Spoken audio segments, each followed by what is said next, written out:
जिसके कान हो वो सुन ले, जिसकी आंखें हो वो देख ले। मैंने एक किंडरगार्टन स्कूल में जाना शुरू किया जेरिको में। तो जो पहला गीत या चैंटेशन या सॉन्ग हम गाया करते थे बच्चा होने पर, वो ऐसा था,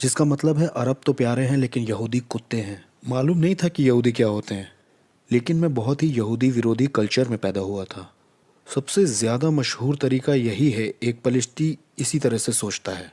तो आप तसव्वुर कर सकते हैं स्कूल जाते हुए, अपने घर से बाहर जाते हुए ग्रेफिटी दीवारों पर जो बनी रहती है उन्हें देखकर।